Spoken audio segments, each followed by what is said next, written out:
Fadhkuruni azkurkum. Ingat aku ketika kamu lagi senang, ketika kamu lagi lapang, ketika kamu merasa nggak butuh. Nanti aku akan ingat kamu ketika kamu lagi susah, lagi sempit, lagi butuh. Fadhkuruni azkurkum. Jangan cuma ingat Allah pas kita butuh, sehingga nanti Allah baru akan ingat kita di kebutuhan berikutnya. Karena Allah membalas perbuatan kita, bukan langsung waktu itu. Jadi kalau kita mau ditolong ketika susah, jadilah orang yang selalu mengingat Allah ketika kita senang. Lagi nggak ada masalah nih, tetap ingat Allah. Gimana ingat Allah ketika kita lagi senang? Bersyukur. Ketika dapat nikmat, alhamdulillah ini nikmat dari Allah. Diingat, Allahnya tuh dimention terus, di tag terus, sehingga ketika nanti kita kekurangan, Allah akan bilang, itu hambaku lagi kekurangan, aku bantu deh. Karena ketika aku kasih dia nikmat, dia ingat aku. Begitu dia punya masalah, aku akan ingat dia. Ada Allah, pasti Allah nggak akan ngecewain kita, nggak mungkin. Allah itu nggak mungkin mengecewakan kita. Allah sendiri kok yang berjanji, wa idza sa'alaka ibadi anni fa inni qarib ujibu da'watad da'.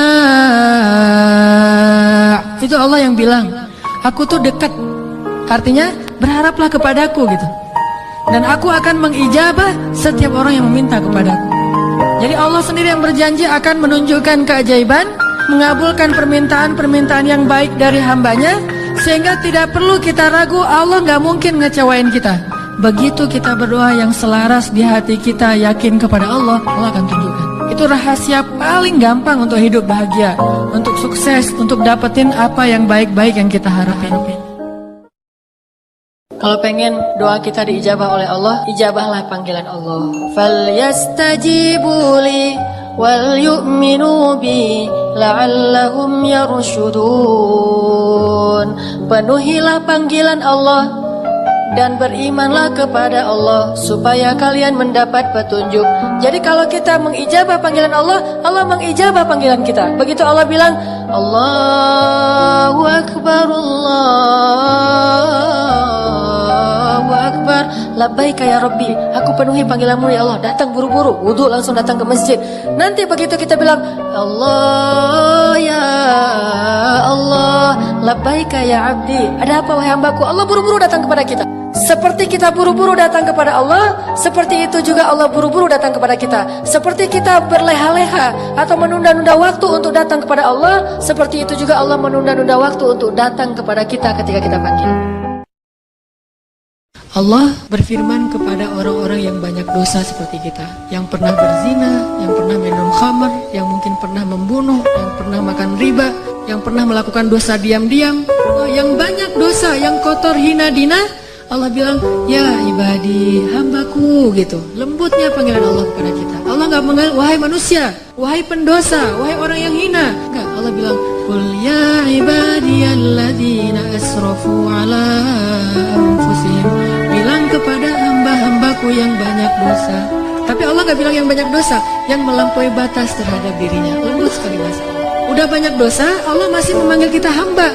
Bahkan ketika kita melakukan dosa, diam-diam di malam hari, tidak ada yang melihat kecuali Allah, kemudian cuma satu malaikat yang mencatat. Jangan catat dulu, mungkin besok dia akan bertobat. Allah kalau kita buat dosa diam-diam, Allah tutupi aib kita. Gak pernah Allah capek mendengar curhat kita. Lagian kadang-kadang kita yang dicurhatin ke Allah itu masalahnya itu juga belum selesai. Allah gak pernah bilang, belum selesai juga masalah yang kemarin. Gak pernah Allah ngomong gitu. Kayak berlarut-larut, kamu tanya masalah gak beres-beres. Allah gak pernah ngomong kayak gitu kan. Tetap aja hambaku ada apa, Allah mendengar.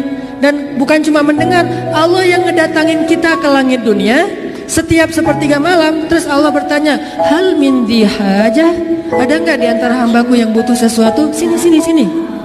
Hal min taib, adakah di antara hambaku yang pengen taubat? Sini aku terima taubatnya. Hal min mustaghfir, adakah di antara hambaku yang pengen minta ampun? Sini aku ampuni dosanya. Allah datangin kita, Allah nawarin jasa kepada kita, masih kita bilang juga Allah nggak berjasa dalam. Kalau seandainya dosa itu satu titik pulpen, terus setiap kita buat dosa itu jadi tinta sekecil ujung pulpen itu di hati kita, kayaknya bukan hati kita doang yang udah hitam, seluruh tubuh kita juga udah hitam. Bukan cuma tubuh kita, sampai area di sekeliling kita tuh udah hitam saking banyaknya dosa. Soalnya di hati udah nggak ada tempat kosong untuk nitik-nitik kayak gitu. Akhirnya taruh di tangan, jadi tato semuanya, terus di lantai. Saking banyaknya dosa kita. Begitu kita datang kepada Allah, belum beramal soleh, baru mau datang, astagfirullahaladzim, langsung Allah sediakan menu istighfar, taubat dengan menu yang sangat istimewa. Jadi Allah tuh kangen kepada pendosa karena pengen ngampunin dosanya. Kangen kepada orang yang banyak masalah karena pengen ngasih solusi dalam masalahnya. Kangen kepada orang yang udah berbuat amal soleh karena pengen mengangkat derajatnya.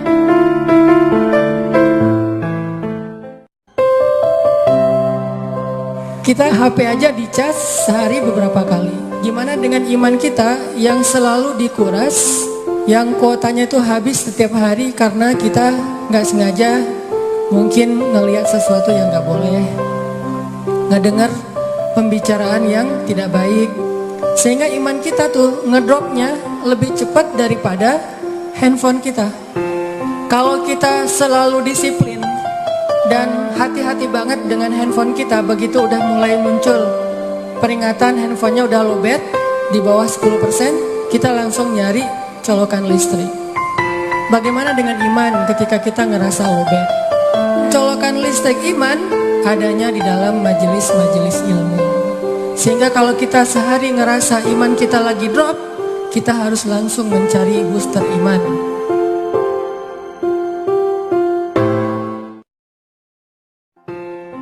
Sebelum kita mengambil pilihan-pilihan hidup yang berat, menjalani tugas-tugas yang berat dalam hidup, apa yang harus kita bekali dalam diri kita supaya kita kuat, berani, dan mantep?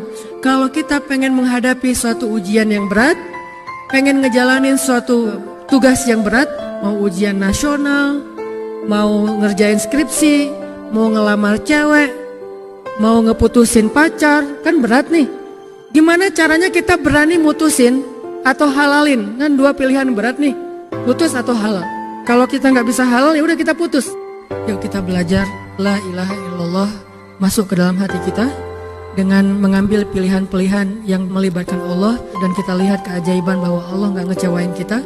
Nggak mungkin gara-gara taat kepada Allah kita jadi kecewa. Yang dibutuhkan hanya iman, sabar. Iman bahwa Allah nggak mungkin ngecewain kita, sabar menunggu kejutan dari Allah. Allah kasih kejutan yang paling istimewa, makanya bermunajatlah kepada Allah. Ya Allah, titikan air mata, ngomong sama Allah masalahnya apa. Ya Allah, saya pengen nikah banget, bukan apa-apa ya Allah, saya pengen punya keturunan yang soleh-soleha. Saya pengen sholat berjamaah waktu tahajud. Saya pengen diimami oleh seorang imam yang baik bacaannya, yang soleh. Saya pengen mendidik anak saya berdua dengan pasangan saya. Saya pengen yang baik-baik, sebutin pengennya kita, hajat kita itu apa. Cuman ya Allah, saya kurang modal, ngomong Allah udah gitu. Ya Allah, kurang modal banget, gimana nih ya Allah, tapi kan engkau maha kaya ya Allah, bilang gitu. Cuman saya belum juga nemu siapa calonnya ya Allah. Dan kalau di dunia kita mempersiapkan segala sesuatu, harusnya di akhirat kita juga mempersiapkan segala sesuatu. Bahkan kesusahan di dunia gak ada apa-apanya dibandingkan kesusahan di akhirat. Kita susah di dunia masih punya keluarga, susah di akhirat gak punya siapa-siapa. Siapa yang nolong kita di dalam kubur kalau kita susah di kubur? Siapa yang nolong kita di padang mahsyar kalau kita susah di padang mahsyar? Dan siapa yang nolong kita di neraka kalau kita susah di neraka? Di dunia, begitu kita susah, ada teman, ada keluarga, ada orang tua, ada orang-orang yang mencintai kita. Di akhirat, yauma yafirrul mar'u min akhihi wa ummihi wa abihi wa sahibatihi wa banihi likulli imri'in minhum yauma idzin sya'nun yughni. Pada hari itu semua orang sibuk dengan urusannya sendiri-sendiri.